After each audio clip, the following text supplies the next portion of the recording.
এই দেখুন আমি লাউটা পাতিলে সিদ্ধ দিয়ে দিছি।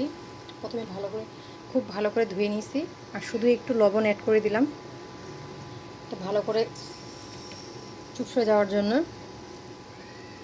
আর একটু পানি দিচ্ছি, খুব সামান্য পরিমাণ পানি দিচ্ছি যেন পাতিলে লাগে না যায়, কারণ লাউ থেকে অনেক পরিমাণে পানি বের হয়ে যাবে।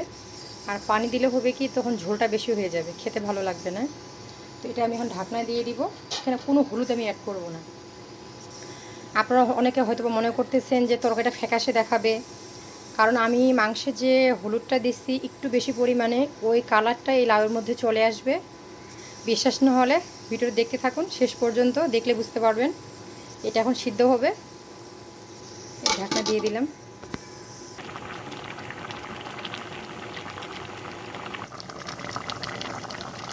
দেখুন আমার লাউটা মোটামুটি সিদ্ধ হয়ে গেছে। লাউ ভালো হলে তো কোনো কথাই নয়, অতি দ্রুত সিদ্ধ হয়ে যায়। এটা আমি আরেকটু সিদ্ধ করব।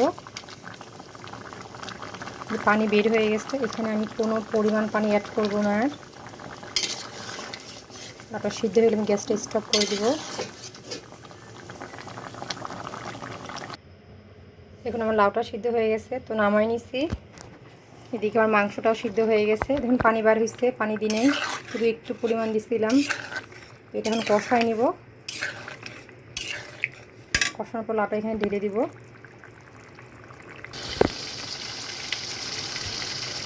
আমার মাংস মোটামুটি কষানো শেষের দিকে, তো এটা আমি আরেকটু ভালোভাবে কষিয়ে নিব, তারপর লাউটা ঢেলে দিব।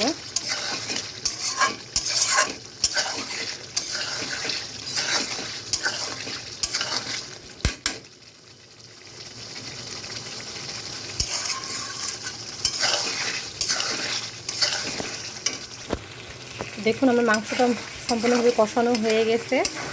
তো এখানে আমি এখন লাউটা ঢেলে দিব।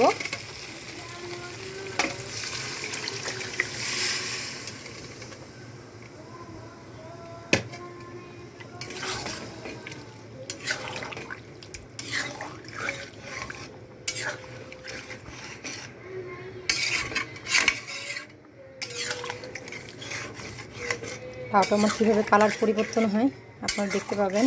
আমি এখানে কোনো কালার অ্যাড করব না, মাংসের কালারটা সম্পূর্ণ চলে আসবে লাউতে।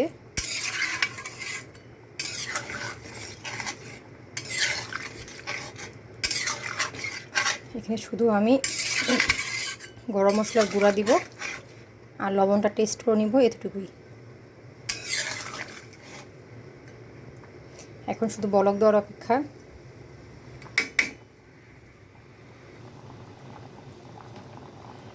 গরম মশলার গুঁড়া দিয়ে দিলাম।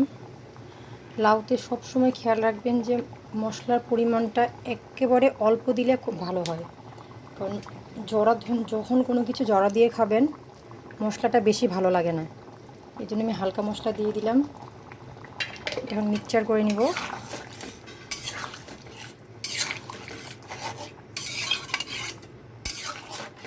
বলক দিলে এটা নামাই নিব আমি।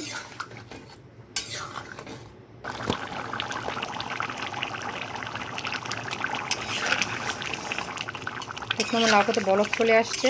আর এখানে কিন্তু আমি কোনো পরিমাণ পানি অ্যাড করিনি, লাউয়ের যা পানি ছিল তাই। আমার লবণটা শুধু একটু টেস্ট করে লবণটা প্রয়োজন হয়েছে ওইটাই দিছি, আর মশলাটাও হালকা দিছি।